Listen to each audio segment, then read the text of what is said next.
الموعد والتوقيت والقنوات الناقلة لمباراة منتخب العراق القادمة من أمام منتخب فيتنام في إطار الجولة الثانية من تصفيات كأس العالم آسيا 2026. نتعرف على الموعد والتوقيت والقنوات الناقلة لمباراة العراق وفيتنام.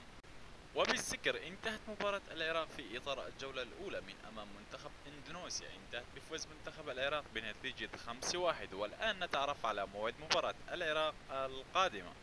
ولكن قبل أن نبدأ فضلا وليس أمرا اشترك في القناة وفعل زر الإشعارات ليصلك كل ما هو جديد. موعد المباراة يوم الثلاثاء 21/11/2023. منتخب فيتنام يستضيف منتخب العراق في إطار الجولة الثانية من تصفيات كأس العالم آسيا 2026.